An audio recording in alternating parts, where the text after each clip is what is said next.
All right, everybody, I'm Stone Cold Steve Austin. Welcome to the Broken Skull Sessions. My guest today is Olympic gold medalist, WWE Hall of Famer, and a guy that's won so many awards I cannot list them all at this time. Welcome, Kurt Angle.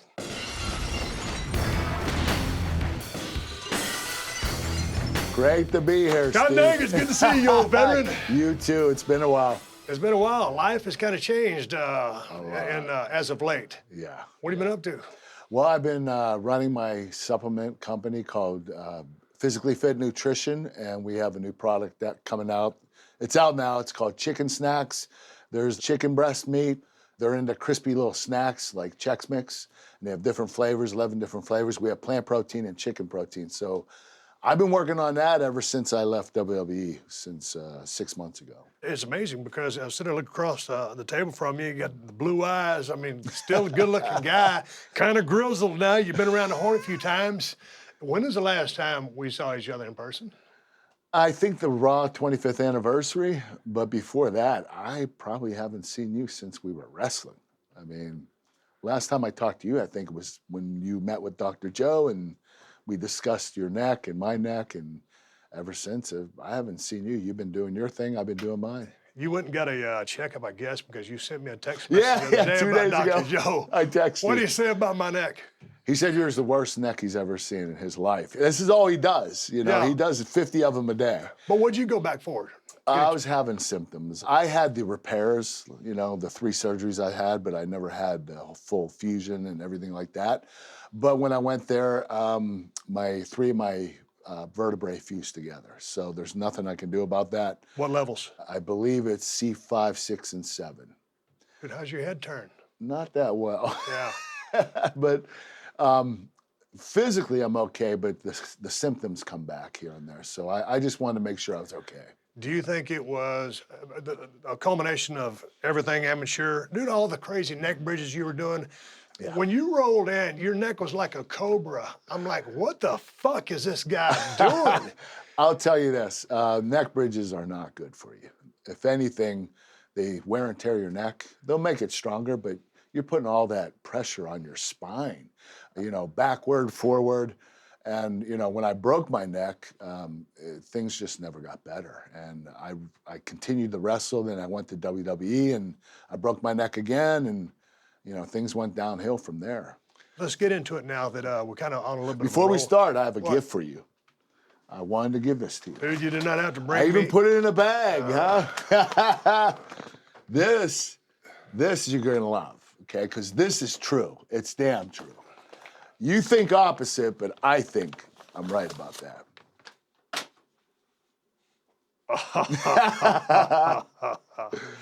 It's an inside joke. Forget Fresno. You know what It's I a was quality T-shirt too, by the way. Where'd you get that made at? Me. Surprised you didn't misspell Blue marker. Fresno. See, this is some straight up bullshit, because here's what the deal was. I got all this stuff. I've been researching like crazy. I'm looking forward to talking to you because you are one of my favorite guys to work with. Watched you come up the ranks like no one else has ever done, learn the business, and just fall into it like you did and just achieve so much. And I had all this list of accolades and, you know, all your stuff that you did in the Olympics, winning that gold medal, Thank and you. all of the Hall of Fames that you're in. And then I had written down right here on this piece of paper, Fresno, California. Let's put it into context. Worst day of my I life. want you to tell the story, because every time I call Kurt, and it's few and far between, but we always, or I'll just send you a text message out of the blue, Fresno. Kurt will text back, F you, or forget you, Austin, or whatever. But tell the people the story behind what happened one night in Fresno, California. All right, this is the deal. One night in Fresno, California, Stone Cold Steve Austin and I had a match, and it was the only time in my life that I got a little tired. My conditioning is impeccable. It was in the Olympics, it was in WWE, but the one night, the only person that actually blow me up and get me tired is the man that's across the table from me. And I don't want to admit it, but it did happen. I did blow up, but I think I just ate something bad earlier in the day. I don't think he really blew me up. I think I just was sick. The fact remains, you blue sky high, man. We were out there in the middle of the I ring, know. and you know, you communicate when you're out there. Yeah, well, believe it or not. And so I'm to Curtis, dude, what's up? You're purple. And he couldn't breathe. tired. And so, like, I'll always tell Curtis, like, so basically, you know, looking at all the stuff that you accomplished, if I would have went to the Olympics in 1996, what? I'd have won a gold medal. You'd have blown everybody up, right? But Steve, really, honestly, you are really intense. You've always been that way. You've always been very aggressive. You had a certain intensity about you that you had to keep up with you. And I think a lot of wrestlers weren't able to do that. But you were such a good in-ring general. There were times when you knew they were tired, you would get them in a hold and let them catch their breath and then continue with the match. But I think your overall understanding of the business and your intensity is what made you the best. One of the things that a lot of people didn't know, or like, because sometimes you get portrayed as a machine, man, he just never wouldn't stop. I blew up a lot of times, but I just wouldn't kept going. stop. Yeah. Because I learned, well, I blew up a couple times down there in USWA and WCW, and then you find out real fast when them veterans get a hold of you in the back, and nobody paid back in the day 10, 15 bucks to watch you suck ass on a mat in a rest hold. So you can get your win, so you can, you know, flip-flop and fly for somebody's comeback. Yeah. But, you know, I was watching some footage of you from the 1996 Olympics there in Atlanta, and I'm watching that footage back of you versus Jadidi. And what an amazing match. It's 1-1. What was a tie-breaking round? There was a tie-breaking round, and we tied there.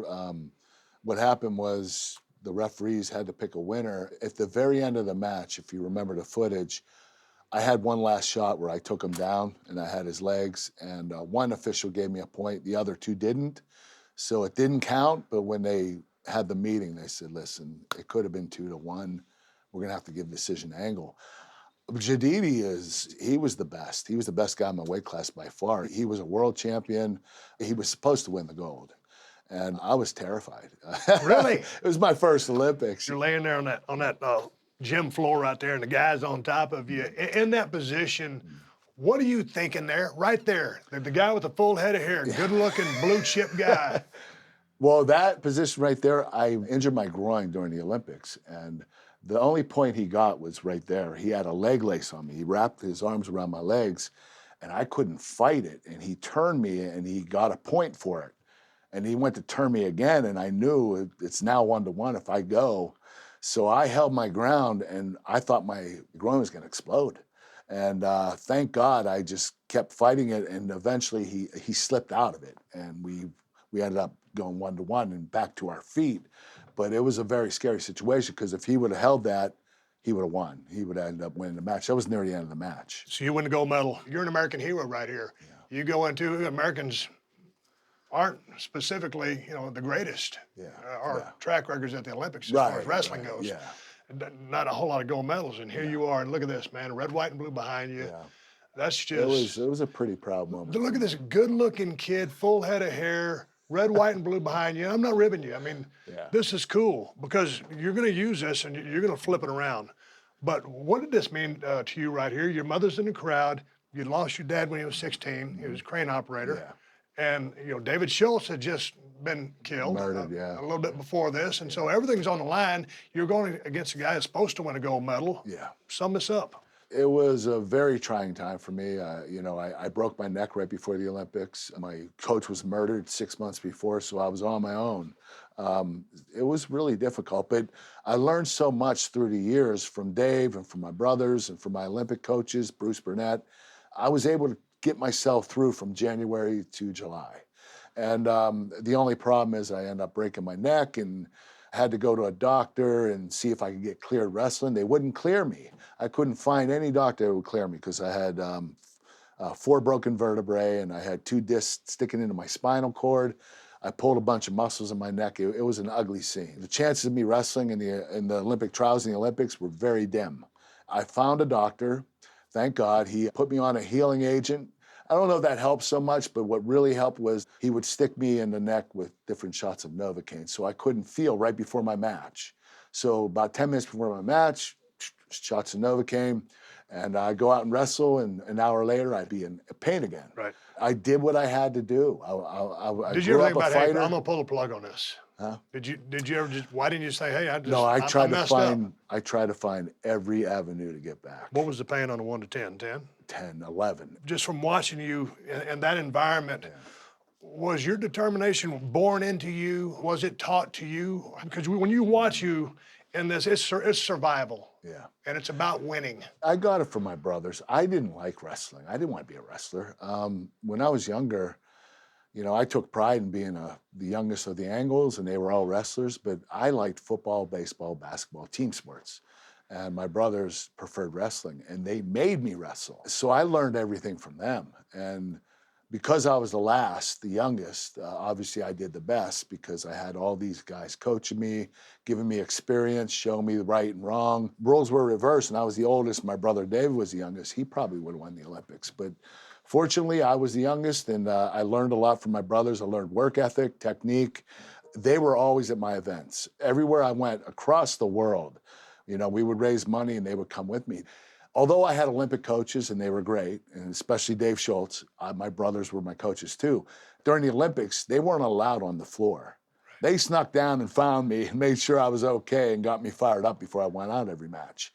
And, you know, they got a lot of hell for it, but that's my brothers. You know, that's what they do. That's what they did for me. Did you get your ass kicked every day by your brothers? I mean, you know, in that brother kind of way. A lot of ass kickings. Yeah, they Well, you really they grew were up from very, those. yes, they knew when to, you know, wake me up. Right. Tell me you need your ass beat because, you know, it's going to make you tougher. And it did. I would do 250 hours a month, and that was my goal. I had, and not like come to the gym, stretch for 15 minutes. It was intense training, 250 hours.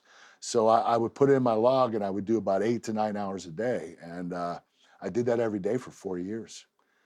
Every day. I only took 1 day off a month. Very few Olympians win the Olympics in wrestling because it's such a physical sport. And the older you are, especially when you're up in weight like you and I, we're heavyweights, light heavyweights, they get better in age in their 30s. So, you know, at 27, that's relatively young for a heavyweight to win the Olympics. So coming out of the Olympics, gold medal winner, how did Vince reach out to you? Because he's going to offer you a 10-year contract. He reached out to me right away. He gave me a nice deal, a 10-year deal, and a multi-million-dollar contract. I was relatively surprised. I would never ask you about money now or during your peak years of what you earned, but for shits and giggles, what was the number on the 10-year Well, for me, it was deal? a lot. It was $500 a year for 10 years. Okay, for That's me. first of its kind. Okay. Yeah. So Yeah. it was overwhelming because I didn't make any money up until then. I mean, all I did was train for the Olympics. That was my life. So it was hard to pass, but my agent at the time said, "You're not doing this fake crap." And I was like, I could be a wrestling coach, or for the next 4 years, I'll do the appearances and make as much money as I can. But, you know, once the Olympics is over, it's kind of dies down. Yeah, the rocket gets shut down. Yeah. So I left my agent a couple years after, and I contacted WWE, and they did not give me the same contract. They told me I'd have to work my way up. I'd have to try out. But wasn't it between this time when Shane Douglas was an old friend of yours from Pittsburgh Oh, yeah. called you Well, and said, I hey, come didn't down know to a Shane. show? Oh, he didn't? They misled me on this one. And I wasn't upset by any means, but basically the way they brought me in was Shane Douglas got a hold of me and said, hey, we have this new wrestling. It's more legitimate, like Olympic wrestling. Now, I didn't look at it. I didn't look at tapes. I didn't go on the internet to find out what it was. I thought he was telling me that they were actually doing real Olympic wrestling, Right. you know, in Philadelphia. So I said, yeah, I'll go. And, you know, they pay me to do it. And I get there. It's hardcore wrestling. They got weapons and they're all swearing. And the one thing I got a little upset about was when they did the crucifixion. And I was like, what the hell am I doing here? Why the hell am I here? This look on your face right now, someone's in the ring cutting a promo, and then you hear someone from the crowd just cussing, throwing obscenities out there, and you have this look on your face. And I'm looking What because am I I've seen doing the here? footage. I'm thinking, what the hell am I doing here? I'm an Olympic gold medalist. I'm in a bingo hall, and there's a crucifixion of a guy going on with barbed wire. What an intro to pro wrestling, man. That there was probably the best thing ever happened to me because anything WWE was doing wasn't even close to being as bad as that. So you call Vince back up and say, hey, what's up? Let's do this. He referred me to JR, which was smart by Vince, because Vince probably would have gave me the deal still. So when I talked to JR, he said, we can't give you that deal. You're going to have to work your way up. We'll start you out at $50,000. Really? If you make it. Really? Yeah. So I tried out. I would say 20 minutes in my tryout, JR pulls me aside and said, we got to sign you. I don't know why, because I didn't know. Yeah, we got to sign you. I was picking up on the bumps and the selling pretty quickly. So JR has a great eye. He sees what He you're does, doing. He's I going, know. okay, we need to sign a guy This now. guy has it, yeah. Tie him up. Don't let him get away. So he signed me 5-year deal. He said, listen, when you get on TV, we'll work this different deal. Yeah. Well, my first year in the business, when I started, I had a pretty good year. I won the title 10 months into my debut. I was working a program with The Rock, and then you came next. And so my fight to get more money was pretty easy because I'm main event with Stone Cold Steve Austin when we're talking about negotiations for a new contract. So I said, you know what? I want what Austin's getting. You motherfucker, you can't do that. I know. They said I you don't can't give a do shit that. if you want to go medal or not. You can't do that. So I tried. Hey, let's go back to the because there's some good footage here because you come from the Olympic background, all the pedigree, just the psychology or the strategy that you employ in a So real wrestling different match. than this. Yeah. And so not so many guys, really lose that shooter mentality. Ken Shamrock really did that well. He let go of it, turned into a great wrestler. But, Yes, he did. You're kind of a different level. Getting there, we got some footage. Let's roll the footage of Kurt training with Dory. Tom Pritchard helped me out so much. There he Tom is. was great. Tom and Dory were great. If you don't know, Dory Funk Jr. is second generation wrestler, the world famous Funk family, named after his father. Talk to me about this because you're locking up with the NWA, former NWA world champion. Couldn't believe it. And he's just kind of, okay, you're filling him out. He's kind of just talking a little bit, but He's walking me through. that's right. And to be a great leader, you got to start as a great follower, and that's what he taught me. So this is really Dory just running me through. Yeah. This isn't me working. And with you, even with you, there were certain individuals, you would talk me through it because we didn't have everything planned out in our matches. Right. So it was easy for me because what I did is I said, I'm going to take my aggression away, and I'm going to let them do what they want with me. So I'm going to learn how to bump and sell before I learn how to be aggressive. That's interesting. And that's what made me, why that caught on, why JR was like, oh my God, this guy gets it. Right. All I did was said, I'm going to just let them do everything to me because I have an arsenal. I know I do. I just don't need to show them that. So I wanted to show that I could get beat up and I could sell and I could bump properly. I think that's the reason why JR signed me so quickly. I remember one time we were at a TV taping. I think it was Jacksonville, Florida. If you remember way back in the day, we had about 2 or 3 18-wheelers, and now they got about 20. Me, Undertaker, might have been the Godwins out there riding lawn chairs. You'd already been making a little bit of the circuit coming around, and you were having those killer, short, 10-minute matches. I'm like, man, really this guy's short. a freaking animal. Right. He's going to be coming up on some people, but I didn't think he was going to do it as fast. And you came out there and you shook everybody's hand. My question is, what was your mentality coming from such an alpha, sport like wrestling? You're in it for yourself, you're fighting for your country, gold medal. You're in this world now, and it's dog eat dog, it's shark infested waters, and you're a stud, you're a blue chipper, and you're learning quickly. Take me through this process for you. It was hard because I didn't know how the boys were going to take me. Having other shooters come in the business and not doing so well. Some of them were okay. Maybe a handful were great, but most of them weren't that good. I knew there was a lot of pressure on me to show that I could work properly and not be one of those guys that has a shooter mentality that's going to either hurt someone or just eat them up the whole match. I had to learn how to respect the other people, and especially the main eventers. I would watch, and I'll never forget this, when I first started, you watched every match at the house shows. You would put your head through that curtain, and you told me it's because it gave you ideas and you wanted to know what holds everybody was using before you did because you were always last. So I started doing that, and it made me improve so much faster. I was learning the business by studying house shows and TVs, and I was only watching the mid and upper card and main eventers, and I learned how to work that way because I studied you guys. Yeah, Dutch Mantell cussed me out after a match in Tennessee, and he told me about watching all the matches, and I did it for the rest of my career, as you just attested to, and so it paid off for you. So you put the business together for rapid fire fashion, but then all of a sudden, you know, these vignettes start popping up. Oh, God. Olympic gold medal champion Kurt Angle. If I could describe myself in one word, I'd have to say dedicated, because anytime I dedicate myself to be the best at something, like I did in amateur wrestling or any other decision I do, I stay focused on that one goal. I followed a simple set of rules that have got me a lot of success in life. I call it the 3 I's: intensity, integrity, and intelligence. Kurt Angle, the most celebrated real athlete in WWF history. I love when they say the most celebrated real athlete. So cheesy. Who was working with you on those promos? Vince, and I disagree with him 100%.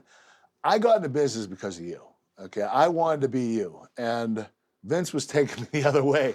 You were cool. You broke the rules. You drank the beer. You know, you rode the trucks into the arenas. I'm talking about the Olympics and the 3 I's and being dedicated. And it was one of those things where people would just say, "Oh God, I just want to throw up. Listen to this guy." And I didn't understand why Vince was doing it, but what he was doing was building a heel. I thought he was trying to build a baby face, you know, an Olympic hero. And no, he was trying to do the opposite. And I didn't understand that. I kept asking him, why are we doing this? Like, this is not cool. Like, this is like cheesy and, you know, people don't buy this stuff. So That's my question, because I was like, okay, man. it's the way I said it. you Yeah, know? yeah, exactly. Yeah. But you have a way with timing and the way you deliver stuff, and it just gives you an incredible range to do something either aloof, arrogant, really come off as I wish I could kick his guy's ass, but I can't. That type thing. I never expected it to work the way it did. I do remember the first night I had to cut a promo. So Vince wants me to cut this promo my first night in Pittsburgh, and he didn't even give me the verbiage. He talked to me for 5 minutes and said, "You're going to do this." And I said, "Vince, I didn't hear a word you said. You better tell me again." And he did, and I delivered it, probably about 70% of it right. And I think he said, "He got this." And his opponent, from Pittsburgh, Pennsylvania, weighing in at 237 pounds. I was doing this thing they wanted me to do. I didn't want to do any of it. I wanted to go where Austin was going. I wanted to be the cool guy and, do all the kicking ass and not taking the bumps. So you're just out there trusting the process. Yes. But And not really knowing what was up, or like, why I'm not doing what Austin's doing, because he's taking a different direction. But that wasn't carved in stone. It was just him doing what he was doing. You cheer a pimp and his hoes over an Olympic gold medalist. What is wrong with you people? that was my first real promo, but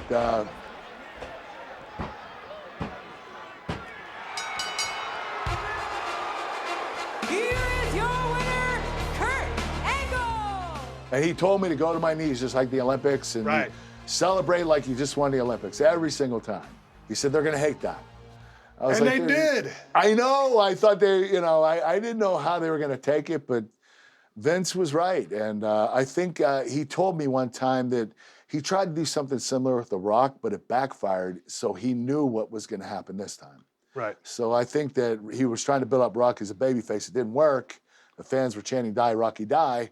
So he said, you know what? I'm going to use the same, equation with Kurt, except they're going to boo him, and I want them to boo him. So he wanted an Olympic gold medalist to be at the top heel in the business. And I was like, why? How did that mess with your mind? Because you're going from being an Olympic hero into this guy everybody's booing. Honestly, I was just happy to be on TV. I was happy that I was having good matches with everybody. You know, I worked my way up. You know, I started with The Godfather, Val Venus, all the way up to Chris Jericho when he started out after WCW. And I was building up to Rock, Austin, Undertaker. It was just, it was really cool, and it was working. And I didn't want to stop that momentum. And the only thing that was going to keep me from doing that was injury. And that's, you know, eventually it happened. You had you're working on the lights out work rate, if you want to call it. Now you were flirting with, hey, here's an identity, and now building upon that identity. Talk me through, you know, you're just learning the physicality, the psychology of the business, and all of a sudden coming up with this character, and the character magnifies the work, and vice versa, because they kind of go hand in hand. Yeah. But how did you feel when you started manifesting that character and making it grow, and with your ability, lighting the audiences on fire? It became a lot more fun and a lot easier. Explain easier. because you had an identity. Yes, I had an identity, and I knew where we wanted to go with it, and so it was easy. And I think that, you know, Vince wanted me to get my ass kicked 90% of the match. Really? And then he wanted to sneak a win. You know, it was always sneak a win, cheat the win, any way you can. So most of my matches, you know, I snuck a victory. And then I would celebrate like I won the Olympics when I really cheated and won. So Right. the whole equation worked out so well. I can't thank Vince McMahon enough, because he really took the time to build this character. This wasn't something that I came to him with or the writers came to him with. It was Vince saying, this is what I want. And Brian Gewirtz, who was my writer, was incredible. And he stepped up and made the verbiage match the guy in the ring. Almost from the get-go, you've been a magnificent promo. But as you just stated, Brian Gewirtz was your material guy. And you had the ability to basically read a promo and go out there and repeat it. Not everybody possesses that. I had a photographic memory. One thing I wish I would have done, and I got better at it when I left WWE and got into TNA, was doing my own stuff and being me. Not that I didn't do that when Brian was writing, but I became a different version of me, and it was more of a heel version. And Brian, you know, I would go to cities and I would insult their towns. And the way I came up with it's true, is because when I would say something bad about their town, it was true. They would boo me, and I'd say, no, it's true, it's true. The second thing that Canada is lacking is Memorial Day, which is today, by the way. And we in the States celebrate our war heroes by having barbecues. And I realize here in Canada, you can't have barbecues because you'd probably be attacked by a moose or a caribou or even a grizzly. Right. It's true. Hold on a second. You'd probably be attacked by a grizzly as well. On second thought, the Grizzlies don't beat anybody here in Vancouver, let alone anywhere else. It's true. It's true. So everything just came together, and you know, the writing and the guy in the ring and getting my ass beat all the time, but obviously winning, you know, almost every single time. It was, you know, I had that little undefeated streak and everything like that. And I think Taz, this is great, but Taz choked me out one night when he debuted, and you know, 10 minutes later, and this is the best thing is, you know, I wake up and say, what happened? They said, he choked you out. I said, well, that's illegal. That doesn't count, so I'm still undefeated, you know? And the whole Madison Square Garden, you could hear the boos. It almost went through the walls, you know? They were like so mad at me, they wanted to kill me, you know, because it was like, technically, I'm still undefeated. Yeah, the way you played everything off was indeed a gift. Like I and a didn't have a talent. clue. Oh, yeah. I was like an idiot. Yeah. What was your relationship like when, okay, Vince offers you the deal, you turn it down, you come in, you're working your ass off. He sees money and a blue chipper. You start climbing up that card and the stakes are higher. Yeah. Tell me about your relationship, as we affectionately say, with the old man. Well, with Vince, it was always good. You know, the good thing about him is he not only gave me good advice, he treated me well. You know, he pulled me aside. He'd tell me when I screwed up. He'd tell me, he would correct me. I know he had this with a lot of people, but I felt like I had a father-son relationship. And I liked it. The only thing I didn't like about it is I wasn't that business savvy. So sometimes I didn't think I got as much as I should have. And, you know, I wasn't working on, because they came up with my character and my everything, I didn't have ideas for merchandise. You know, you know, it's true worked, but they couldn't use Olympics, they couldn't use a gold medal, you know. And one day Vince told me, you know, I said, I want to make more money in merch. He said, you can't. I said, why not? He said, well, you can't use the word Olympics, and we can't do anything with gold medal. So, you know what, I pay you to wrestle. And I said, well, I'd like to get paid more to wrestle, you know. But I didn't have a business mind, and that's what really, you know, I wish I would have came in with it. You did, Cena did, The Rock did.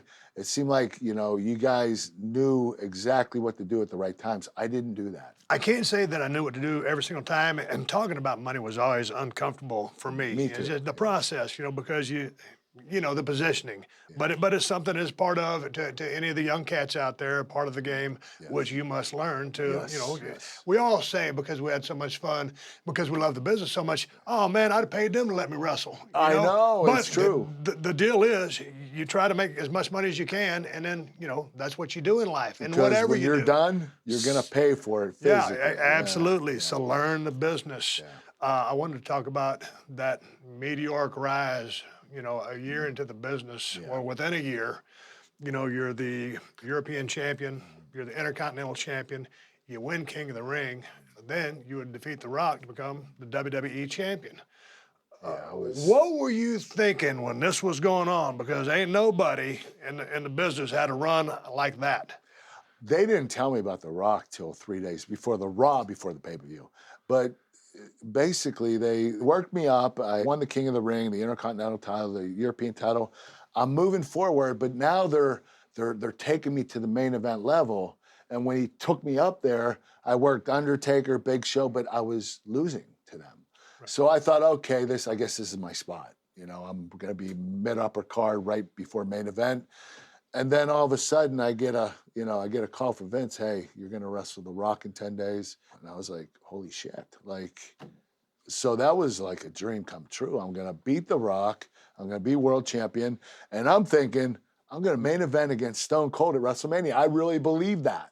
Not knowing that, you know, 5 months later, I would drop the title of The Rock, and then Stone Cold and The Rock would wrestle. You just listed a list of guys that you were working with, all type guys.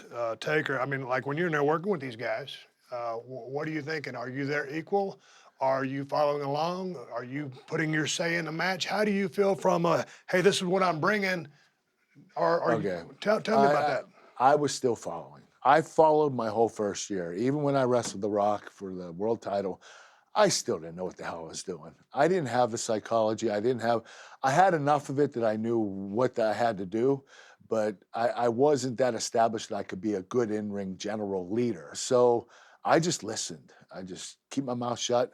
And I think some guys might have taken advantage of me a little too much, but, you know, wanted to whip my ass and, you know, and that's okay because But that's part of the learning process. Exactly. So, because you can smell bullshit, you know, once you get bullshit enough. Yeah. Yeah, you're absolutely right. So when I wrestled The Rock and I won, I knew right then it's time for me to sign my new contract. Hey, we have a clip because I want to know, you're a gold medal winner, and now we're going to take you to when you become World Heavyweight Champion for the first time. All right, here we go. Boom! Hook a leg. Rock laying down on his back. There you are, happy as a lark. Couldn't believe it. World Wrestling Federation champion, Kurt Angle. And the only thing, Austin, this is so embarrassing, but I have a big booger in my nose right here. And they showed it, yeah. They have to black it out when they do the highlights of this. I did Big booger. I did the same thing years ago. You were basically a heel right then, right? Yeah. Okay. I was really Because as a moving up baby, as it's heel. magnified times 10. Right, If you're a right. baby face, you got a booger. Oh, that's really, It's really but bad. if you're a heel and you got a booger, still not great. Yeah, but it's not but as it's bad. better, yeah. So you won a gold medal, and now you win a world championship belt in a business that is a work. Yeah. But tell me your feelings of what you felt after that 3 count. Well, it's not just a world title, it's the WWE World Heavyweight Championship. So that's a big difference. I was elated. I was as excited as I was when I won the gold medal. This proved to me that I excelled in something else other than amateur wrestling. I don't want to say, hey, I've been a wrestler my whole life and amateur and pro are the same, because they're not.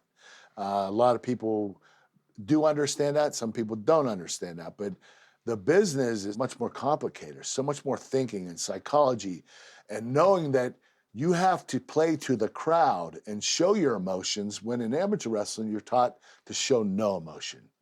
Flat face, don't look at your opponents, don't look at the crowd, focus on winning, focus on pinning.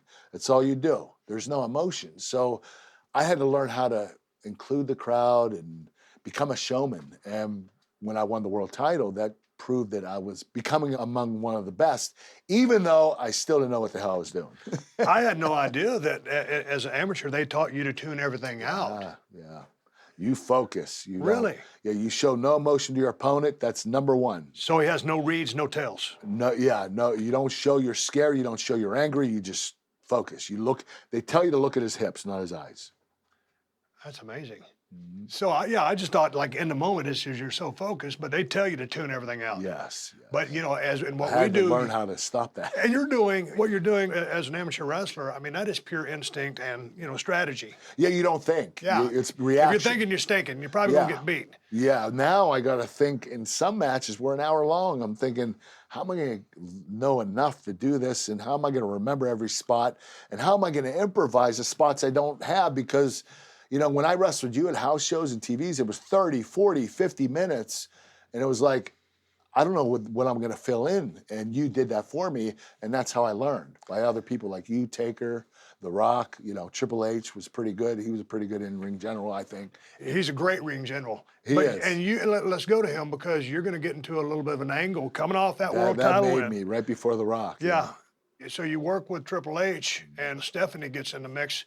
What did you learn from Triple H? I learned a lot. To me, he's one of the guys that he always has a plan. He's very methodical, and you know, he's going to lay everything out. And he's probably thought it through a few times. And if something happens, just call it on the fly. But he always has a plan if something happens. He has to, because I was in a position where, you know, at SummerSlam, a triple threat between The Rock, myself, and Triple H, which was my first, like, big-ass main event, right? We were wrestling at the beginning, and Triple H pedigreed me through a table. The table broke before he did the move, and he couldn't let my arms go, so I went down to the hard concrete floor with my head. Triple H, sacrifice yourself. It's hooked on Angle. Oh, man. Here we go. And the Powder Tunnel gave away. I got knocked out. Like, we're talking like 4 feet down, straight on my head. With my arms behind me, Triple H had me in the pedigree. I was out. I kept trying to get up, and I was like snorting. Like that. He's pulling me down, saying, "Stay down." Triple H carried me through the whole 30-minute rest of the match. And I was amazed that watching it afterward, I was like, you can't even tell I had a concussion.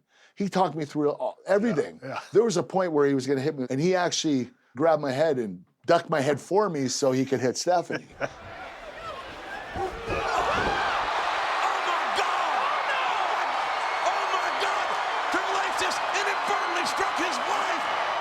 He was just so good at improvising, and if something bad happened, you're right, well prepared. Speaking of improvising, you also display some great improvisational skills. Sometimes I think you underrate yourself. We have a clip. I want to get your thoughts on this, whether this was improvised or indeed a plan.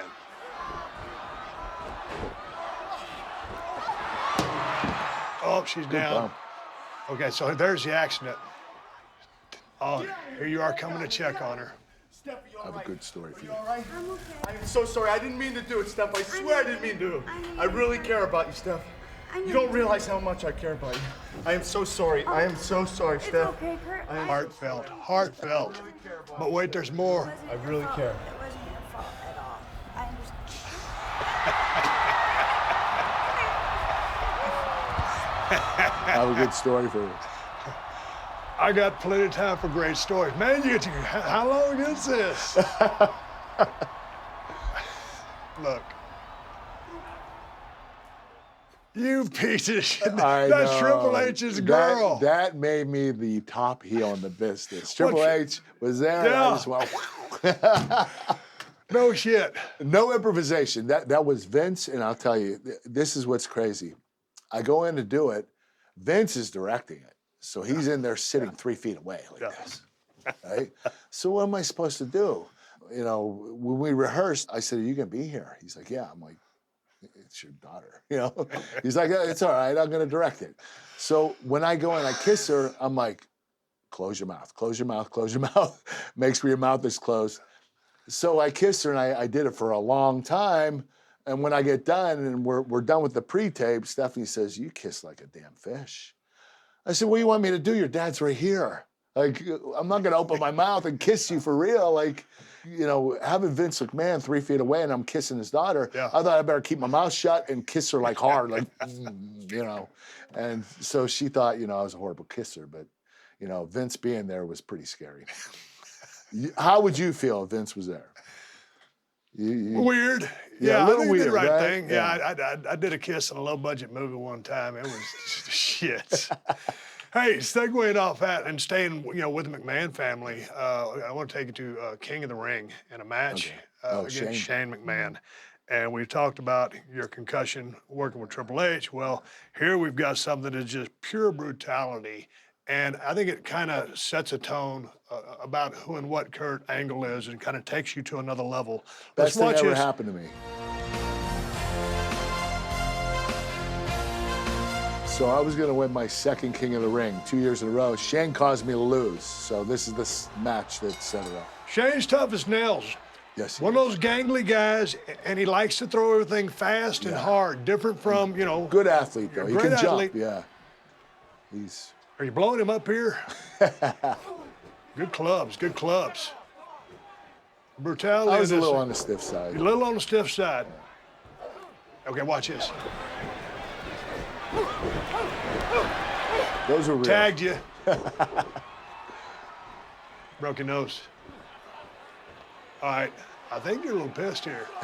Yeah. He lit you up. He throws those quick jabs. He and got you me can't, once. Yeah. Stitch is right here, and I looked at him.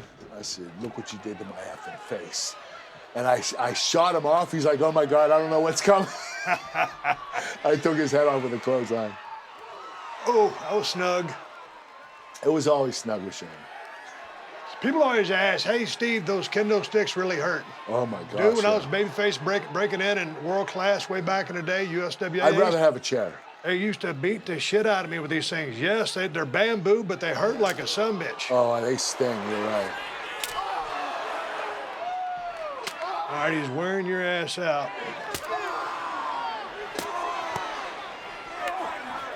Nice. All the hours you logged as an amateur wrestler in your training, I always that's what gave you your gas tank. Here we go, right here. That's This very is important. where I hurt my tailbone. Yeah. They're just going to tie you and me together. Yes. Oh. The move, the best thing ever happened to me right there. But that landing, if your feet would have come down a little sooner to would've- stop that, I didn't take it right. Yeah. You're right. right down That's an experience. your sack or your lower L's. Yeah. I couldn't move. I So couldn't you had move my 3 broke feet. bones there? Yes, yes. Okay, so you got his face lit up, whether it's a broke nose or We a still had busted another lip. half hour left. Yeah, you've got 3 broke bones in your back right now. Watch this. Oh, God dang. Shane right down on his dome. You know what happened, right? With the glass? Yeah. They had to put a sealer on it so it wouldn't break from the pyro, Yeah. and it didn't break when we threw them in. See, and then you talk about stuff like this because all of a sudden you think something's going to break, and all of a sudden, you know, it don't break. He just gets shit canned on the He floor. I ran think right he's on his concussed. head. Yeah. Yeah. Dude, and that is steel up there. That's steel tread plate. Here we go. Now, extra mustard on that one, right?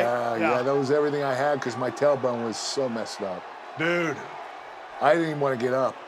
both you guys are through the ringer right here, okay? And he bled so much. I mean, stitches everywhere. That poor kid, I couldn't get him back through. Watch what I do here. I know. This is even worse. How's that lower back at this point? It's killing me, man. It takes everything for me to get up. Right here, I can't even stand. But, you know, when you're in a match, when you're in a moment, you do whatever it Get takes to yourself get you through through it. to the end. Now Yeah. watch this. This doesn't work. Oh, my God. Back on his head again. Yeah. He This took the worst. motherfucker's tough. I know. Shane's God. always putting himself through hell. One But more I time. decided, I told Shane, screw this, man. Yeah. You're going head first. This is when Yeah. you go audible. Yeah. You know, shit ain't working. Yeah. We got to make a change here. And this We're gonna kill each other tore back him here. up, though. Yeah. This one tore him up. And me. Watch my shoulder. Oh, One more. Yeah, Vince was going to come out here now.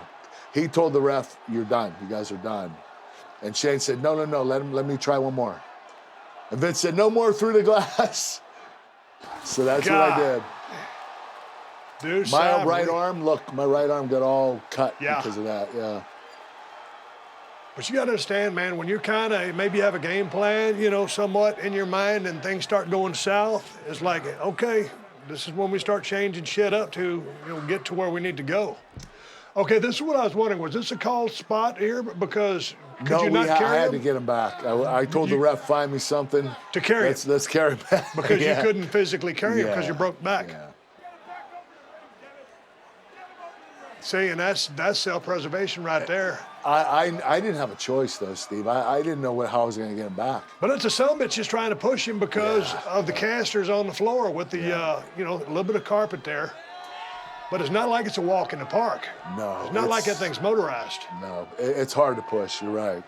It's not meant to be pushed around like that. Not like, you know, long distances. I remember I had Taker and Kane drag me back to the ring, and I was dragging my toes and about halfway through.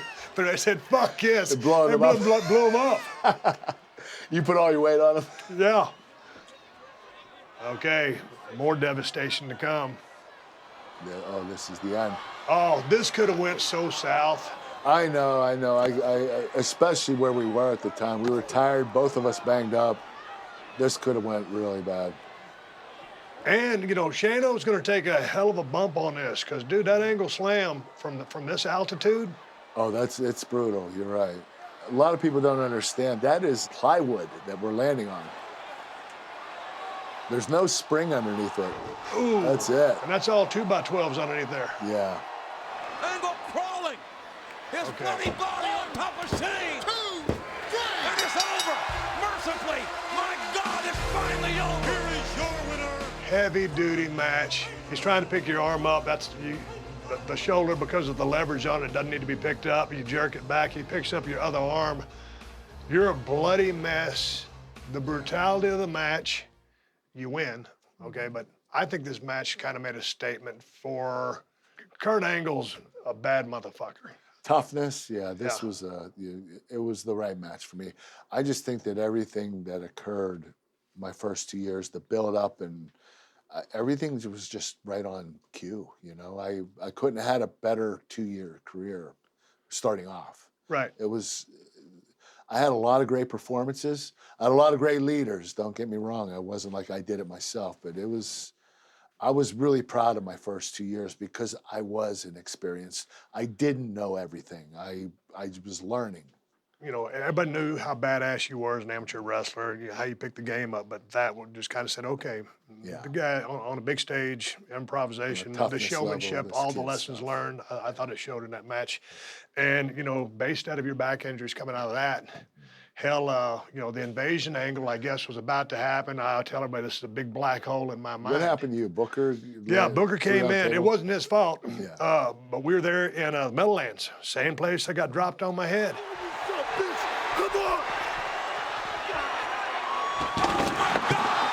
The sideline slam. Booker T.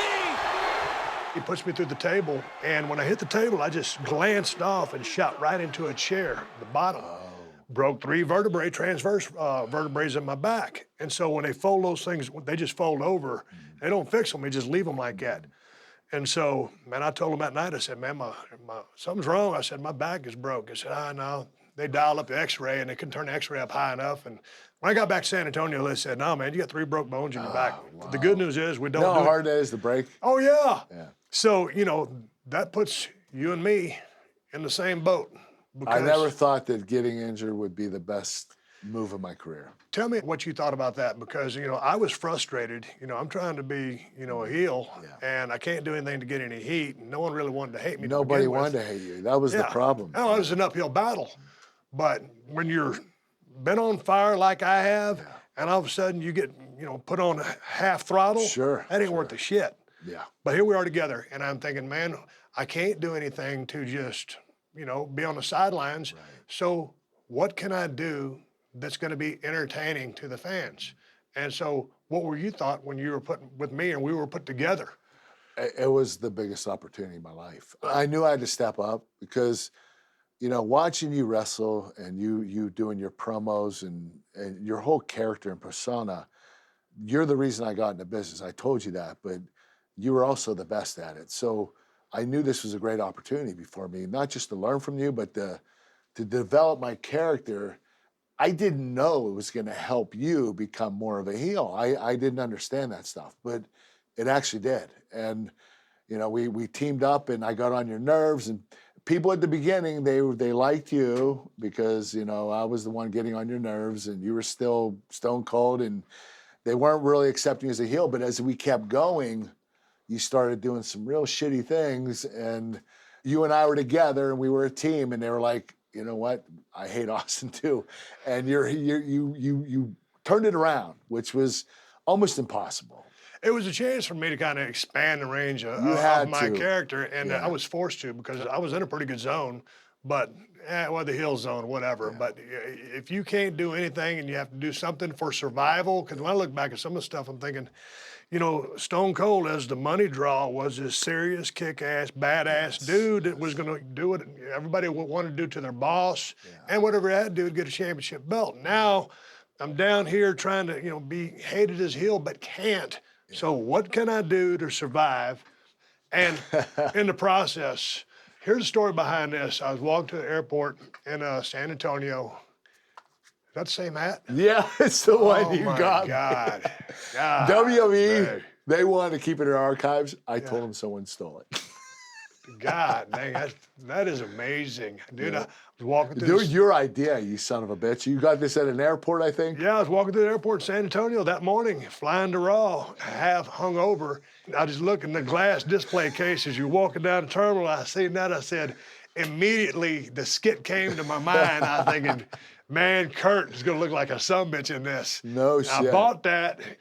I got the TV and I told Vince about the idea, and we pulled it like we did.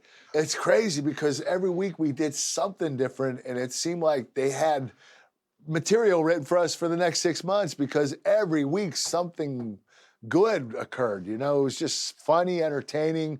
It was heelish, but it worked. But what did you think? Did you get? I felt when the invasion thing or the alliance, with all that stuff, I was not happy with where I had chosen to go. By turning heel against The Rock, and now with the injury, there was just a tough road for me. I didn't really like what was going on in my career, other than the stuff that I was doing with you. Right. But for you, this was a growing point for. I expanded too, but this helped you. This helped me more than wrestling. Winning the world title against The Rock and going on, having my match with Shane McMahon, everything got me established. But when I was able to do this stuff, it showed a different side of me.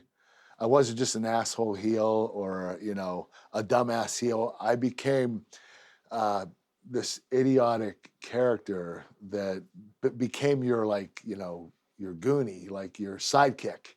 It was like Batman and Robin.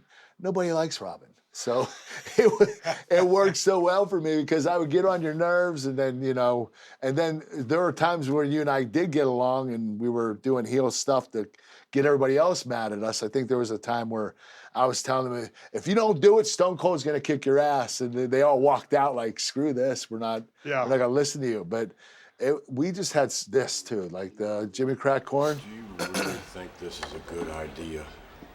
Well, it was till he come in. Can you move over? You make me nervous. Yeah. No, other way. This is what you were great at, Steve. All this was improvisation. Nothing was written here. Okay, this one will cheer you up, Vince. Okay.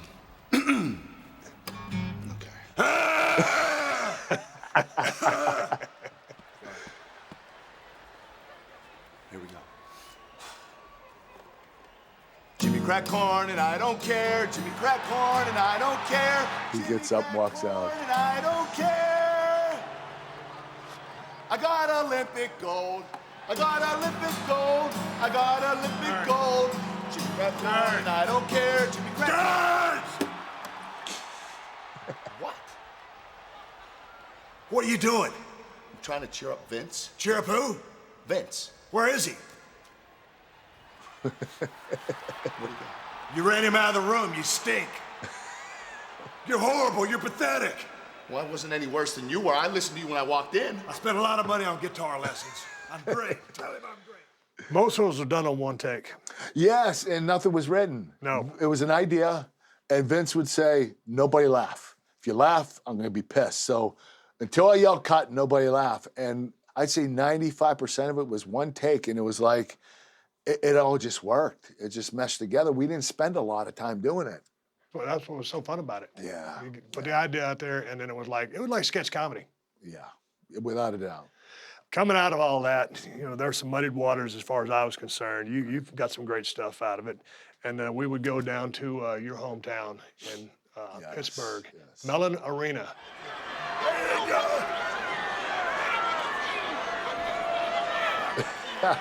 We're so shit. All right, we're in your hometown, Mellon Arena.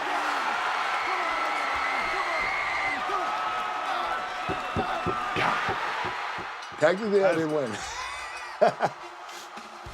Technically. Right? Technically. We did that as a buffer in case we wanted to go somewhere there, yeah. And I watched that match, and I watched the finish. I don't remember tapping out. This is a great moment. I want you to take us in. Yeah, this was a really cool moment. Oh, your mom's My so family, proud. friends Yeah. came in, put me up, hometown. You realize I beat Stone Cold Steve Austin and The Rock in my first 2 titles. I was only in the business a year and a half. That's ridiculous. It is I ain't never seen anybody else do it. But here's the thing, man. I was watching that match back, and that was a hard crowd because I didn't really have a whole lot of heat on me, or people didn't want to like me, or whatever was happening. And for some reason, you're their guy, your hometown, but it's not like they were really fully invested in you during the match. Because They still liked you, Steve. I know, but we should have gotten more response out of that match, and it was a hard crowd to work for. I don't know if it was the long night or if it was, I don't know what it was. And sometimes those things happen. But when you're out there, and it's kind of like, You man, don't feel it like, wait a minute, what's going on? I'm Stone Cold. Yeah. He's Kurt. We're supposed to be getting more than this, and you're getting a diminished response. Or this is how I process it. Yeah. And I'm out there thinking, man, what the fuck? Yeah. But so you win another championship from me, and you're in the ring with your family. It was cool. Having my mother in there, my family, and it was just, beating Stone Cold for the WWE Championship in your hometown. I didn't think it was possible. I mean, I didn't think winning a gold medal in the Olympics was possible either. But those are my 2 biggest, I guess I want to say, accomplishments. I love the Hall of Fames and all that, but just how I felt about you and how I looked up to you and knowing it was you were my favorite. So I was like, you were the reason I even got into business. But winning the gold medal and being Stone Cold, those are my 2 biggest attributes of my life. But the story is, and nobody knows this, I wasn't supposed to win the world title. I called Vince a week prior to our pay-per-view, and I said, Vince, we just had 9/11 in September. It's a month later. It's my hometown. I'm the American hero. I'm a babyface now. I know Steve's still working his, thing between baby heel, but don't you think it'd be a good time to give the fans something they might want? And I didn't know if they wanted me to beat you, but I thought since I was babyface at the time, it'd be a good idea. And Vince said, you have to ask Steve. So I called you. And I said, what do you think about this? And you said, I'll do it. And I was like, wow. Like, you didn't have to say that. You have no idea how grateful I am that you went unselfish and said, yeah, I'll give it up to you. And I knew I wasn't going to carry it for a long time. I knew it was going to be just for a night, maybe a week. But the whole point of rallying the crowd up and getting the fans at home watching the pay-per-view excited about something, seeing an American hero that's a babyface that won a gold medal in the Olympics do something right after 9/11 was just so special and important, and you being unselfish was incredible. That's a cool story because I forgot that story. But god dang, I wish I hadn't been home. Yeah, so I didn't call you. Prank caller, prank caller. Hey, coming out of that, you would end up, further developing your range, and I guess also following some genetic hair patterns Yeah, big to time. continue to further your comedic chops. With the loss of your hair and also the It was hard. beginning of oh, it's damn hard. The beginning of a "You Suck" chant. Yeah. We have some footage here. I think after every time that Kurt Angle speaks, everyone should show their appreciation by chanting, "You suck."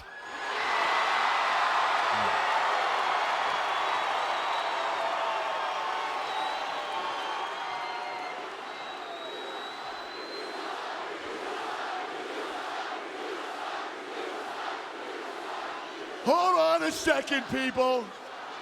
Hold on a second. They bought in right there, the cadence. Yeah. That's enough.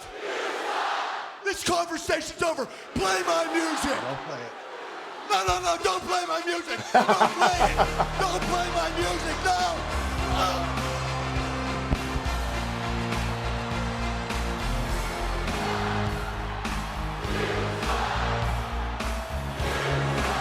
That's a relationship with the crowd right there. And when you have a relationship with a crowd like that, Whether it's good or bad. Yeah. but see, yeah, they meant that you sucked right then because you were a heel. But when they started to saying that when you came out as a babyface, it was only in reverse. But it was basically an homage in saying, Sure, "You're our respect. guy." Yeah. So what did it feel to have another arsenal in the tool belt? Because you work the cadence with the what stuff to a T, then all of a sudden the "You Suck" is born, and it's working the cadence to get people Well, involved. I honestly believe the what stuff is what set up the You Suck stuff. Right. Because when they started doing that, I would do a promo, and every time I would pause, they would say what, and I would act like it drove me crazy. Then I have this "You Suck." So when I do a promo and I get done, now they're saying "You Suck." So the what thing set up the "You Suck." Yeah. It's kind of crazy, but it's true. I mean, if you didn't do that, they probably wouldn't have came up with that quote. Yeah. Yeah. We were about to segue into a time where it'd kind of be SmackDown and the brand split. I remember. And they brought in a lot of different guys that you could have great matches with. And you move over to the SmackDown side. Did you feel like that you were starting to become a locker room leader or, feel like, hey, man, I'm kind of figured here? Yeah, I really did. I, main eventing for several years by that point, well, a few years anyway, I started feeling like I need to share my advice because I would say by my third year, 2003, I had this cage match and then I had the submission match at the pay-per-view at Royal Rumble. And I remember when I got done with the match, I went to the back and Triple H came up to me and said, "Listen, man, you just raised the bar. Like, you just had the best match I ever saw." And I'm thinking, wow, hearing it from him or you or Taker would be like, I was like, this is great. So he's basically telling me, listen, you're one of the best in the business and you only been in it 3 years. It was a big, compliment to me. And I thought, I'm on my way. I got something special. I told you a long time ago, I said, I'm only going to be in the business 5 years. You said, you're full of shit. You're going to stay in it for 20. I did. I stayed in it for 20. But I really thought I was going to leave in 5 years when I started. But once I got hooked and addicted, it was like, I ain't ever leaving this thing. The money's great. It's fun. Like, why would I want to quit? People used to say that back in the day. Hey, man, you get in and make some money, you get out. No, Yeah, nobody does nobody that. gets out. The old timers just say, hey, save your money, kid. Yeah, that was true. You need to save your money. Right. But the ones that said, hey, get in, make your money, you get out. No, man, you get hooked that on it. ain't You happening, never want to yeah. leave. I was there in 2003 in that cage match. I was ringside You doing were color commentary. commentating. And I was We sitting there did some watching. stupid stuff, Oh, man, dude, I'm sitting there watching. I'm trying to do commentary, but I'm so just like, Man, these guys, you know, when you're there, I mean, it's one thing to watch it on a monitor, but I was closer than a front row seat. Right. And that's when you can actually see and feel, hey, is this good work or not? And it was two guys full intensity just doing badass stuff. And you guys had that crazy chemistry anyway. Yeah. And the next level athletic skills. And combined, I was just blown away. So all of a sudden, these kind of matches started happening. And it was like, man, there's a real shift in the tone, just from a work rate standpoint. Yeah, I started getting a reputation as one of the best workers in the business. You know, only being in there, I guess 2003, that would have been 2.5 years, or three years, a little over 3.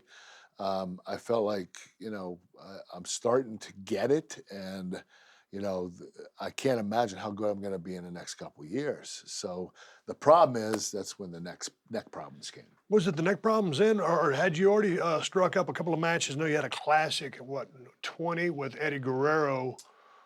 That was WrestleMania 20. That was after my neck. Okay, after that. Okay, yeah, so the neck came in 2003. I remember that was Maroon working on it back then, right? Yes. I know he's your guy, but I thought they kind of did a patch job. And when we talked about that, I was like, man, you need to get something done a little bit more. You're right. I basically got kind of like fix you up real quick. Just get you back out there. Last a few years, yeah. And I had to do it 2 more times. Yeah. I just have been putting off the inevitable is what I have to do. Yeah. But I did that, and it worked. I mean, I came back, and what happened was Brock Lesnar, I was on his back. I had him in a chokehold. He ran full speed across the ring, and he tried to turn his back to the turnbuckle, and we only got sideways, and my neck snapped. I mean, he was fast. He ran fast real fast. and powerful. And powerful.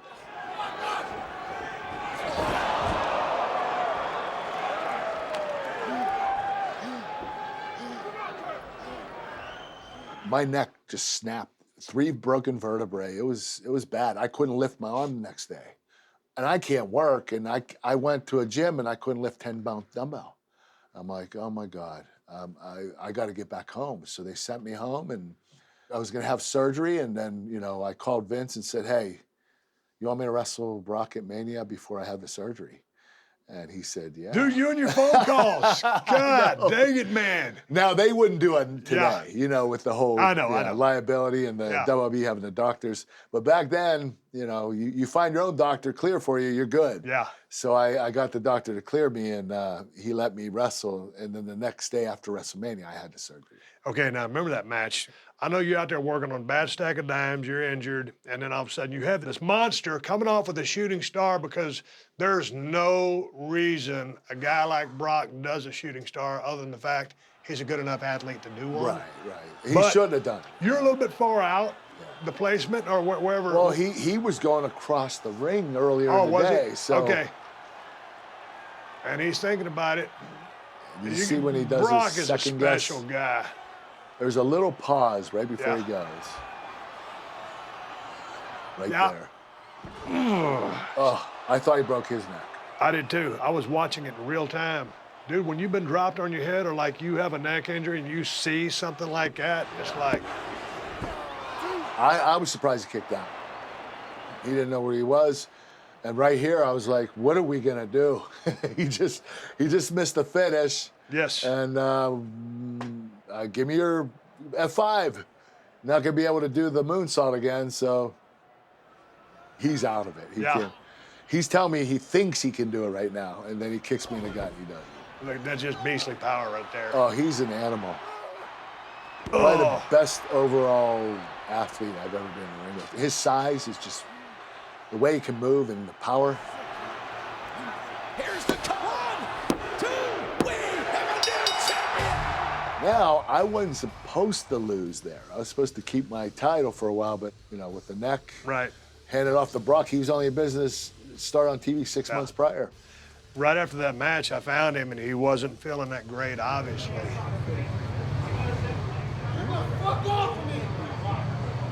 I asked him, I said, Brock, what are you thinking? I said, man, I mean, look at him. All the skills, the tenacity, the He instincts. was doing that finish in OVW, so he thought, But there's just no reason for it. I mean, all he's got to do is It was walk both around. of our faults. I agreed to it, and it just wasn't a smart decision. And here's the thing, Brock's going to go down as one of the great workers. I know. And I don't know if a lot of people realize that, but I mean, that guy's scary good. He is Right now, scary. he's been in Suplex City for a while, and that's kind of his go-to. But any kind of match you want to have, Brock can do. And you know what? If he wants to sell for you, there's nobody better. Oh, no. He can sell like a son of a gun. That's what makes him so good is he's got all this arsenal, but at the same time, if he likes you and you're good, he's going to sell for you like a son of a bitch. Oh, yeah, and if he's going to sell, I mean, you know, two guys can beat the shit out of each other. If nobody's feeling nothing, nobody cares. Exactly. When that guy makes you feel something, it's like, okay, man, this shit's on. What were your thoughts when he first walked into the building for the first time, or had his reputation preceded him and you already knew about him because of his background?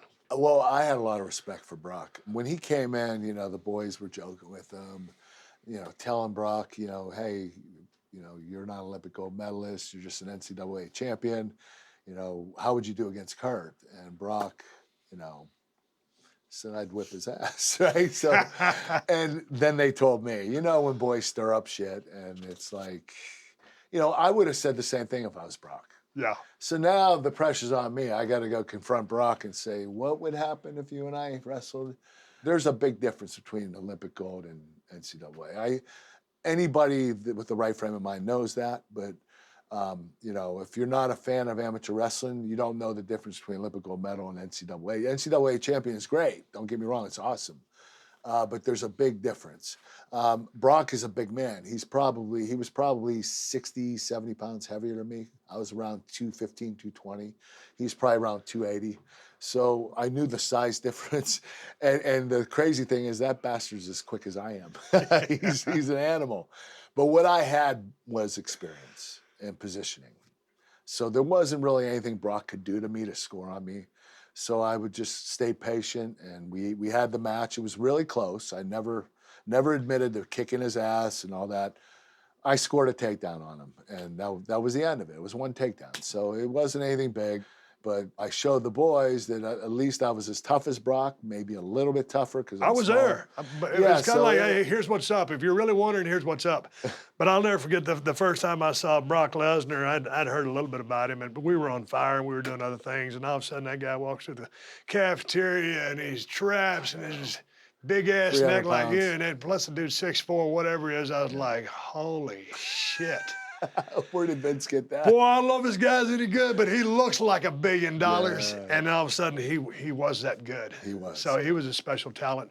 While I'm on special talents, I got to ask you before we move on about your relationship with Eddie Guerrero, because you guys would have some classic matches, but Got a lot of fights, too. Well, that's what I'm getting at. Tell me about the relationship, because it seemed like you were close, but you tell me. All right, Eddie and I were like, we had a brother relationship. I mean, we fought and we loved. We would hug each other after matches, and some nights we would yell at each other. And there was one night where we had a fight, and I'll tell you about that in a second. But when Eddie got in a car wreck when he was in WCW, he came to WWE. He wasn't the same Eddie. Now, he had more success in WWE than WCW, but he wasn't the same Eddie Guerrero in that ring. Right. And anybody that says any different, they're lying. But what he did is he became an established main eventer here, and it was a blessing because the injury he sustained in WCW in that car wreck, there was no way he was going to be the top cruiserweight champion anymore because he didn't have the ability, because he had a broken hip and all that stuff, his back, everything was messed up. So Eddie wasn't the same, but he was still such a great worker. Psychology, he had everything else, but he would get frustrated some nights because he couldn't get moving. I didn't know it was his heart. Nobody knew it was his heart. There were nights where he would blow up right away and he couldn't catch his breath and stay with me. And then there were some nights he was on fire. So I didn't know if it was just something personal or if he was just too old or, you know, too beat up. But he had a bad heart. He had to have, because the night that we got in a fight, he attacked me for stiffing him and I didn't touch him. But he came back and I did the whole, you know, thank you, Eddie, for the night. Yeah. And he pushed me and said, what the hell you think you're doing? And I'm like, I didn't touch you, Eddie. He's like, yes, you did. You were stiffing me out there. And I said, Eddie, I'm not going to fight you right now. And he pushes me again. I said, if you do it again, we're going to fight. And he goes and leg dives me. So he leg dives me, and I put him in the chokehold, and I start choking him out. And then Big Show comes, and this is what really pissed me off and gave me the little guy syndrome. Big Show grabbed me by my tights, the back of my tights, and picked me up like I was a little kid. Grabbed Eddie by his, set me on one side of the room, and set Eddie on the other.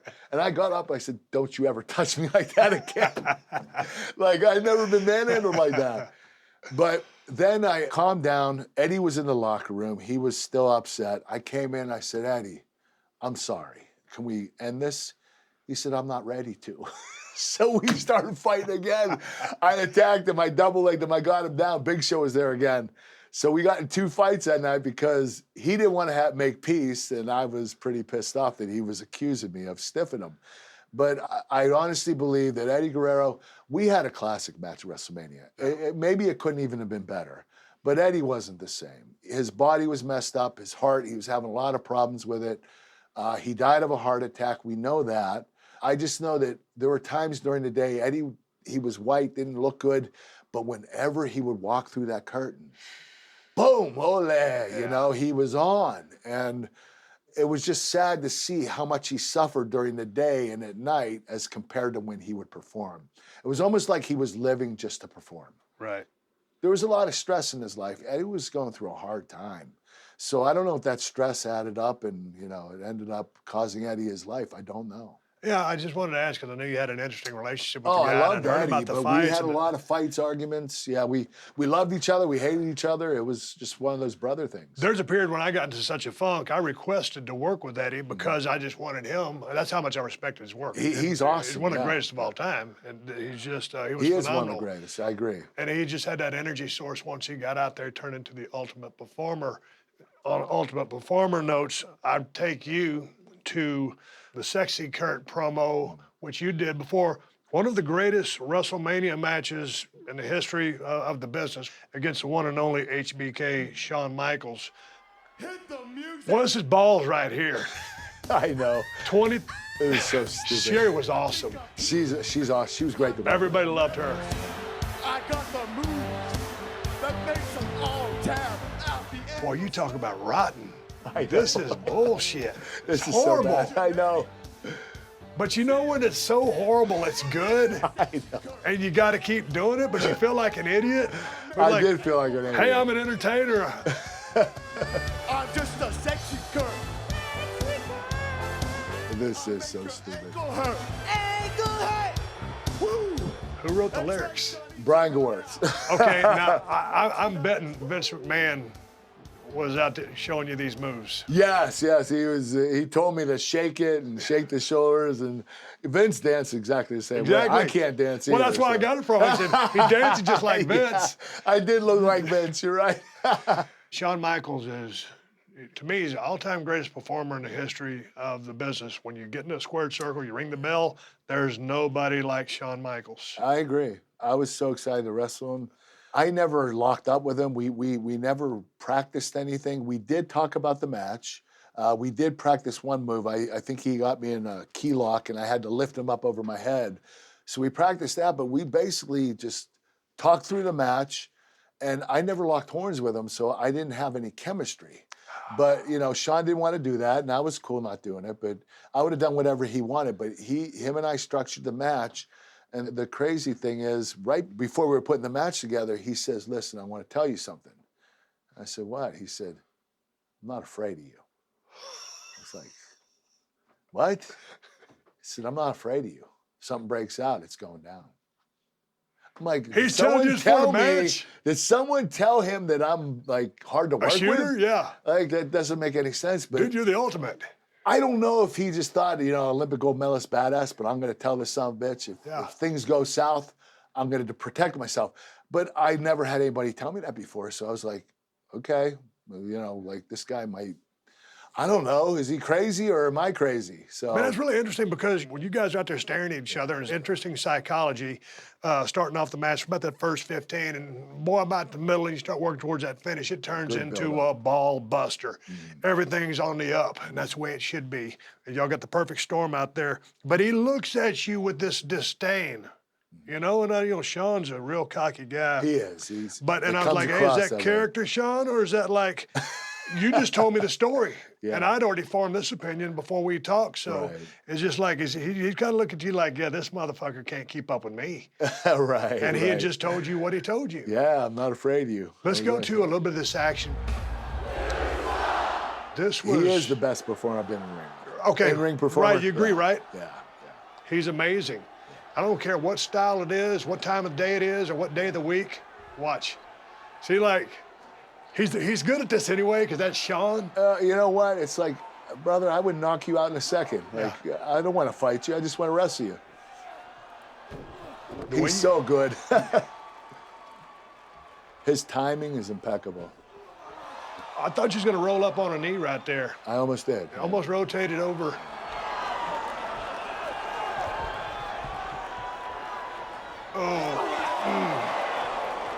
What happened there? You ate that knee. It was a stiffy, yeah. Does that knock your tooth out, or what's up? Yeah, it got my lip bloody. It wasn't. Yeah. It wasn't. It didn't knock my tooth out, but Okay. this was crazy. I couldn't believe he did this. Oh, And yes, it hurt. I can't imagine how it felt for him. okay. You got a guy at 220 coming off the top. Ah, nice. Nice. Gosh, his movement, he's It just is. so good. He's yeah. just seamless.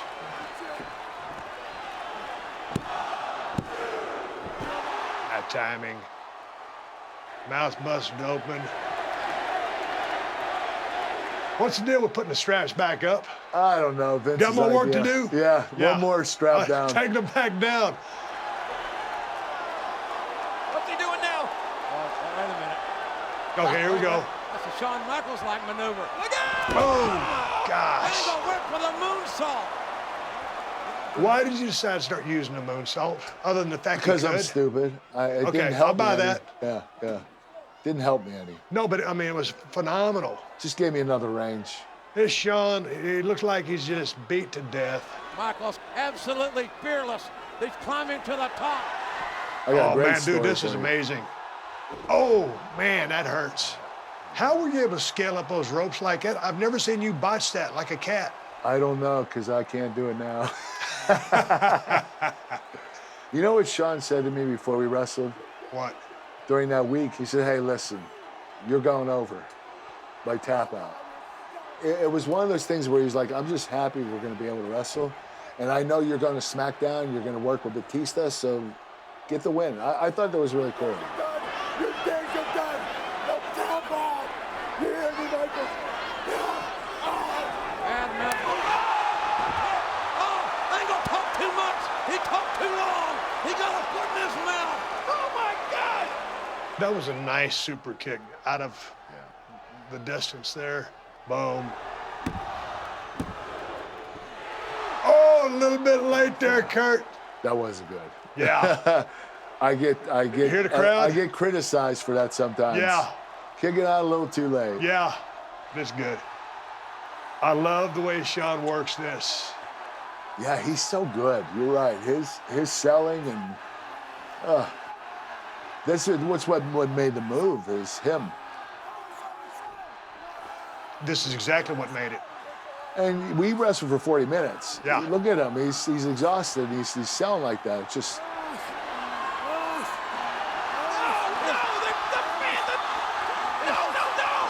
Man, he's going to do it, and he doesn't. The hardest decision he's ever had to make in his life, and it's happening right now. Now he ain't going to do it. well, now he's firing up. Looks like he's gonna get out of it. Mr. Craig. Wow. Oh. To anybody out there, if you go back and you watch that match full time, watch that first body of work that they put in, and then watch the sequence as they go into the go home, that match builds like a sumbitch. And just the crescendo at the end, It's the way my he worked out. favorite match. Really? Of all time. I had a great one with Austin, but our SummerSlam match, the only problem with that is I think we bumped 3 refs. Yeah. But it was a match of the year, and we didn't have a winner. It was, a DQ, so. I think that's when I was trying to take out all the referees to get from getting to lose Well, my belt. we weren't going the direction we win the title, so that wasn't supposed to happen. Right. Yeah. You come out of this hellacious performance, and we're getting to a time period here where I guess you've got close to maybe 6 years in the business, and you've been running really hard. unparalleled success, and seemingly to me, there's a little bit of burnout going on. Oh, yeah. Because you're about to come to the end of the road with your first run with WWE. Take me through that. What was it? Complete burnout? Had the business taken you, chewed you up, and spit you out? Yeah. Just a physical, mental mess. The injuries, especially the neck, I was having knee, groin, back, hamstring. It was just something every week, and I was still traveling. I was working. I started taking the painkillers, and then, 2 wasn't working, went to 4, went to 8, just kept getting higher and higher. And I got so out of control. And then I was able to pull it back right before that Mania. And my sister died of a heroin overdose. And that put me back on it. And then I ended up injuring my neck again. And I told Vince, I was sending Vince text messages that I was going to beat the shit out of him when I saw him. Why don't you answer my calls? I mean, I was taking like 20 Percocet at night and throwing a couple of Xanax and a Soma. And I don't remember texting Vince. Back then it wasn't that hard to get pills. You just had to call a doctor and say, hey, get me a script. So I got myself in trouble after my sister OD'd, and I'm spiraling out of control. I break my neck again for the 5th time, 4 in WWE. And I wrestled Undertaker with my neck broken at 06, No Way Out, and I had one of my best matches. Kurt's going out. He's sinking. He's going out. Kurt Angle's out. 1. If the arm goes down 3 times, we have a new champion. 2 more. He's done. There's 2. There's 2. We may have a new champion. Here we go, baby. Here we go. And Kurt Angle kept it up. He hung on. Wait a minute. He rolls through. He's got the choke on. Look at this. Triangle choke. Look at this. Wait a minute. Kurt Angle pinned him. Kurt Angle pinned him. Wait a minute. Kurt Angle pinned him. Oh, slow down. He didn't pin anything. Undertaker had that triangle choke on. Yeah, but Kurt Angle pinned him. I believe the Undertaker's shoulders were down.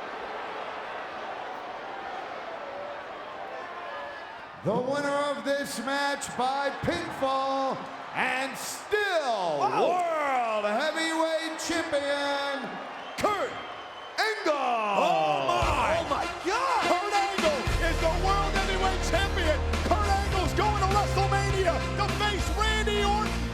But what a match! But that was it. After that was the main event at Mania with Rey Mysterio and Randy Orton for the world title. Then Vince wanted to put me in ECW, and that's where it all unraveled. I decided I didn't want to be there anymore. So how'd you get out? I decided to get out. I told. You remember and calling I was me? calling Vince, texting him. Yes, I do remember. And I told Vince, we need to talk, and he wouldn't get back to me. I don't know why. So I was threatening him, and so when I went to quit, he had all these text messages of everything. But let's talk about the phone call I called you. You said, basically, you're going to do something drastic if he didn't fire you, if he didn't let you go. Yeah. I told Vince that in the meeting. He didn't want to release me. He wanted me to go to rehab and come back in 6 months. And I just felt like I had to break away. I felt like I was trapped. And if I didn't get out of this situation, something really bad was going to happen. I told Vince, I said, I hate to say this, but if you don't release me, I think I'm going to kill myself. I didn't mean I was going to go and shoot myself in the head. Yeah. I mean, I think I'm accidentally going to kill myself. And Vince right away said, you're released. I'll give you advice. Go to rehab, and we'll circle back in 6 months, and we'll get you a new deal. And I felt like my time was done there. I felt like I needed to move on, so I went to TNA. So you felt like your time was done. You didn't feel like Vince was trying to trade up for another horse. It was just you were burned out. It was the pills and everything. I don't know. I don't know what Vince's plans were. I feel like he had a sense that I was starting to spiral out of control. I feel like I wasn't his guy anymore. I feel like Cena became his guy. And, and it all occurred when you had a movie and you left the company. And Vince came to me and told me I had the part. And he said, you're good. And I thought, this is great. I could take a 6-month break from wrestling. I could get myself clean. I could go do this movie, and I could come back refreshed. And then Vince comes back to me and says, hey, I gave Cena it. He said it like 4 months later. And I was like, why? I want to go get clean. I want to break from here because I'm injured everywhere. The day before I quit, I went into a production meeting. I walked up to the front where Vince and the people were. I pulled my pants down to my knees. Balls are showing. Big black and blue mark all across my groin area, all the way down my hamstring, up to my groin, my stomach. I tore 3 muscles the night before at a house show. That night for Raw, I was supposed to do a triple threat ladder match. And I walked in and I just wanted Vince to see what's going on and why I'm so unhappy. And I went in that meeting, my ass is showing to the people in the back. I mean, I literally walked in there and went like this. Oh, yeah. And he's like, whoa. He's like, I guess you want to talk? I said, yeah. He's like, okay, come to my office. I said, not here. I need to talk to you at the Stanford, at the headquarters. He said, all right, set it up and we'll meet this week. And that was it. That's when I had the meeting. What are you doing or what are you thinking when you take 20 perks and a couple other things? Because I wouldn't even drink with water. I just crunch them into my mouth and swallow them. I know, but does that put you to sleep? Does that amp you up? What does it do? I'm so amped up as it is that sometimes it takes a lot to pull me down. I just wanted to rest. You know, there was one night I OD'd. I took like 8 Soma all through the night. I had one day off and I couldn't sleep and I just kept taking 2 every hour. I didn't wake up and it became a situation. And, you know, Vince and I had a meeting again and he's like, what are you doing? I said, Vince, I just couldn't sleep. He said, you know what he told me? The best advice in the world. He said, F sleep. If you can't sleep tonight, you'll sleep tomorrow night. If you can't sleep tomorrow night, you'll sleep the next night. Don't do it again. And so I did, but it was like I was injured a lot and I was suffering from the painkiller and I had my sister die and, you know, I think the next day I wrestled in an Ironman match and I was all fricked out like wrestling Brock in this match and I'm thinking about my sister the whole time, you know, and that night I threw down a bunch of pills and just things were real ugly for me in those years. And, you know, the thing that upsets me is people think that I was high when I was wrestling. I didn't get high when I wrestled. I got high when I was done. Right. So it wasn't Perk Angle that was out there. It was me. Like, it's just really insulting to hear fans say, oh, that's because he was perked up. He didn't know what he was doing. Could you imagine wrestling perked up? It'd be a disaster. Yeah. Like, people don't understand. But when you went down to TNA, were you still in the same zone? No, I got myself weaned off. The problem was, when I got there, I was still having trouble sleeping, so I was taking the sleep meds, and I was also taking Xanax. Then when I got down there, everybody drank, so I started in alcohol. And I didn't expect to, but, you know, I started drinking, and then I'm taking Xanax with booze, and all of a sudden I'm making horrible decisions. Instead of waiting until I get to the hotel to drink, I'm driving in my car, driving to the next town. The dumbest decisions in the world. I would take 2 Xannies and I'd drink a 12-pack of beer while I was driving. And then texting while I'm driving, I'd get pulled over and I'd end up in jail. I got 4 DUIs in 5 years. I was just not thinking right. Things were out of control. I needed something to get me grounded. So when my wife told me she was going to leave me, that was it. That was the end of it. That was the end of the road for me. I went into rehab and I got myself better. How long I've did it been take clean you and sober 30 days in rehab. Clean and sober 7 years. How was the process? The first week was hell. The problem with painkillers, enough is not enough. Right. Okay, your body builds a tolerance. So at some point, you're going to go through withdrawal when you don't have any more. That's what you want to stay out of. So you're not trying to get high anymore. You're just trying to make sure you don't have withdrawal symptoms. That's the hardest part, is going through that withdrawal. So I could have quit painkillers anytime as long as I knew there wasn't withdrawal. So once I would quit and I would get into the withdrawal week of, you know, brutality, I'd say, I got to take pills. And I'd go back to taking them. Because it's just so hard. That full 7 days is just brutal. I mean, you feel like your skin's eating away.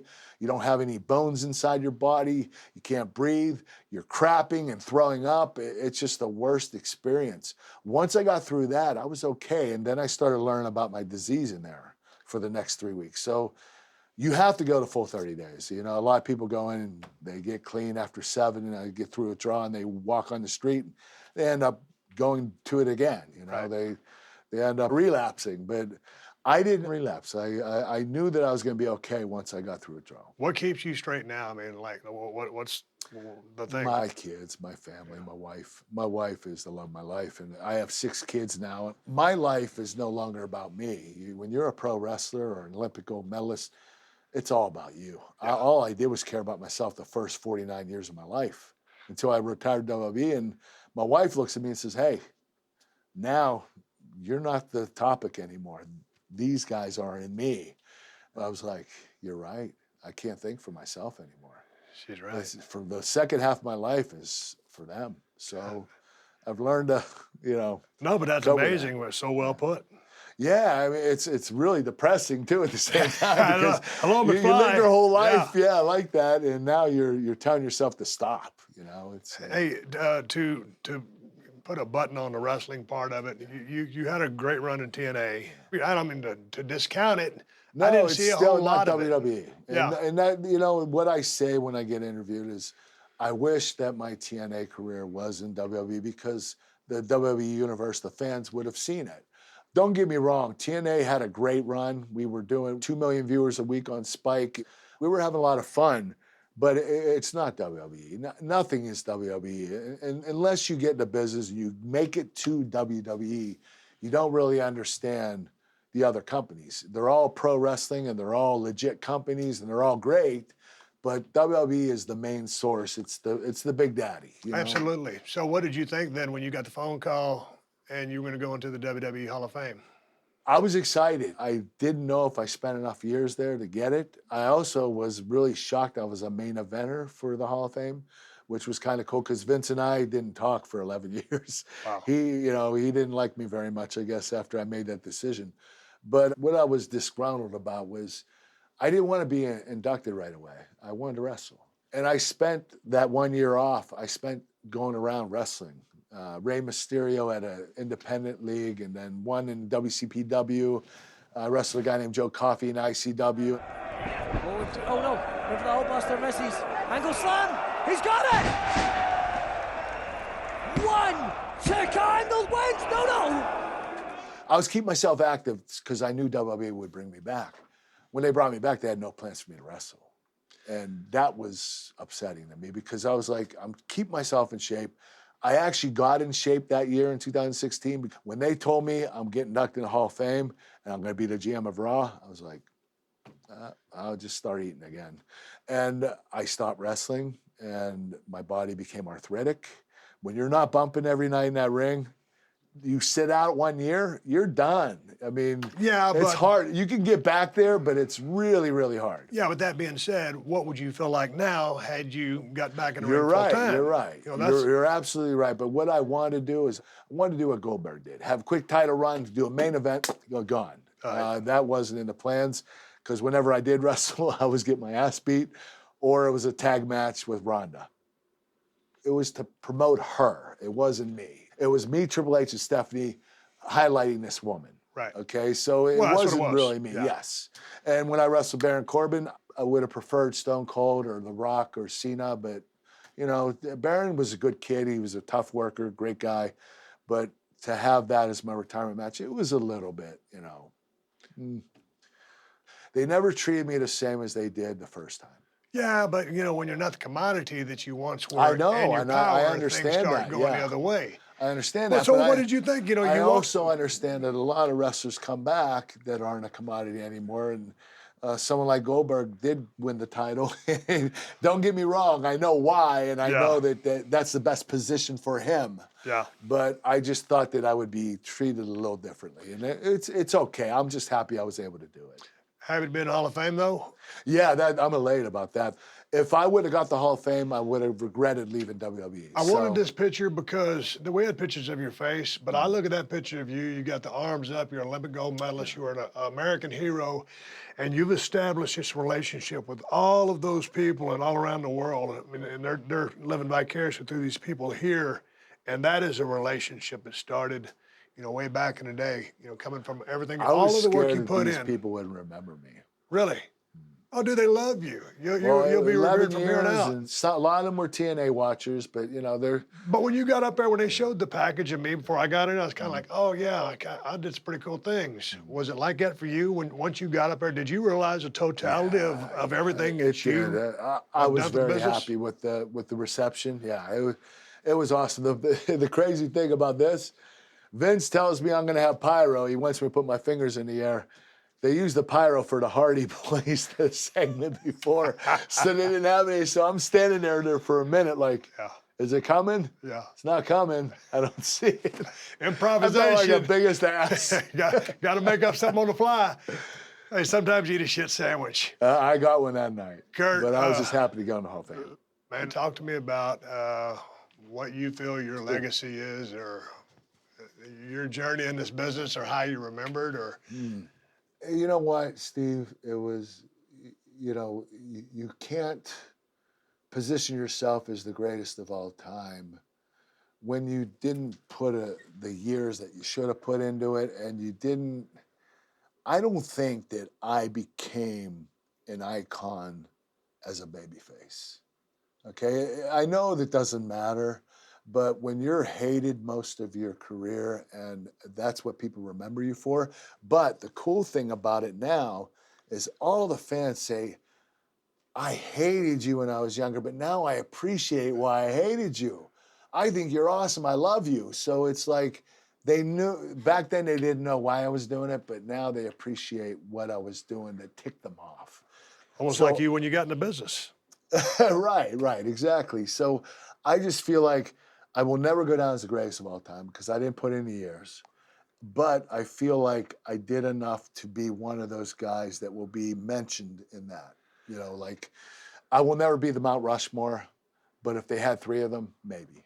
You understand? Like Yeah. I think you're underrating yourself. But if you talk to the boys, you're on everybody's thing, list because thank everybody you, Steve. knows Yeah, how because they know awesome you were. And This God, look is at great. my mug over Can't right believe I got outside. you guys to drink milk. I got it. I think it's the plane ride from hell. Yes. I got to get your take on this because I wanted to ask you about it early. Big Ron Simmons, JBL, Hardy, Edge. So that was a hell of a ride. I was drinking, and I think I was passed out in the front, and you and Vince start going at it. Oh, God. And y'all have a wrestling match. And Taker, well, I think, sawed off Taker's ear with my leg brace. He comes to, sees you guys scrapping, and comes up from behind you and puts you to sleep, or is trying to. I've heard his story because he's been a guest on the show. I want your version of what happened. Okay, my version is Vince was feeling frisky, and he was drinking a lot of wine. There was a lot of wine stains on the floor everywhere because we were wrestling. He kept getting girls to come up to me and say, hey, I want to talk to you for a second. He thought I was like this Romeo that, I fooled around. And so he would have Terry Reynolds or Lita or Trish Stratus. They would come up and say, hey, I want to talk to you. And I'm like, this is stupid. I guess I'll go along with it, Because every time I would go to talk to them, Vince would jump on me. He'd come out from a seat or out of the bathroom, and he would start wrestling me. And then I would reverse it, get him down, and say, are we good? And he'd say, okay, we're good. And then I would go back to sleep. And he kept bringing people to come, bring me here and there. So there was one point where we were near when you open the door of the thing? Yeah. Well, we're wrestling, we're hitting that, and the thing's moving. And the flight attendant's like, you guys better sit down, or we're going to land this plane right now. And Vince looks at her and goes, tell the pilot to go fuck himself. I'll buy this fucking plane. I couldn't believe it. Only Vince. Only Vince. So finally, he calms down. He goes to the front. I go to the back. We're sleeping, and they tell everybody, put your seatbelts on. We're landing. So as we are landing, Jericho's sitting in front of me. He looks down the aisle, and Vince is army crawling as we hit the ground. He's army crawling. And Jericho looks back and goes, do you believe what this son of a bitch is doing? And I look, and I see Vince coming to get me while we're landing. So he jumps on me. I let him jump on me. He ends up, get me down. I said, okay, Vince, you win. But Taker, earlier, I leveled Vince. I picked him up and slammed it right on his head. Boom! And I had him down. I gut-wrenched him, and Taker comes behind me and grabs me and just tightens it. I mean, I could not move. This son of a bitch had me in a chokehold. There was nothing I could do about it. You know Taker, he's a badass. He's strong as hell, and he knows submission, so he's got it locked on me. I was like, I'm tapping, Taker, let me go. I knew it was him because he was so damn tall. Yeah, so Taker got in on the action a little bit. That's awesome, but hey, they're giving me to go home. I want to give you one more thing, Steve. Here, these are my supplement company. Oh. They're all chicken snacks or plant protein. These are my favorite flavors: jalapeno awesome. ranch, sriracha, barbecue, and honey mustard.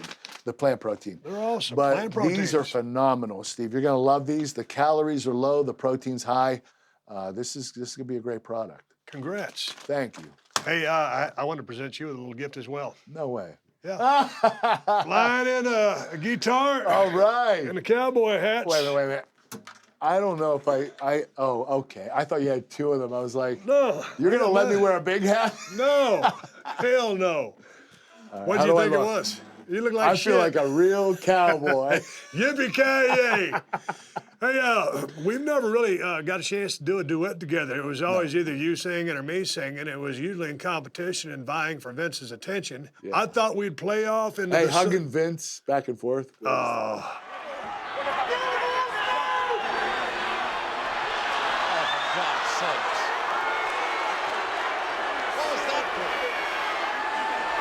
Austin and Angle about to get it on. What's all this hugging?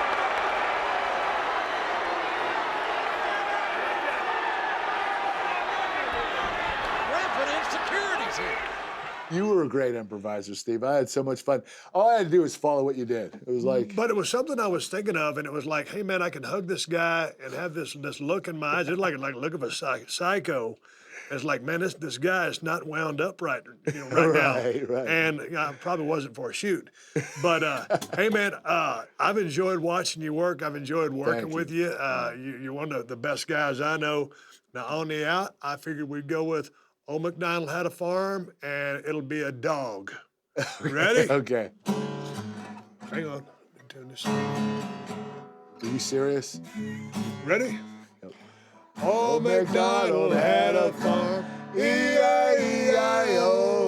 And on his farm he had a dog, E-I-E-I-O. With a rough here and a rough there. They're rough everywhere, rough. Old MacDonald had a farm,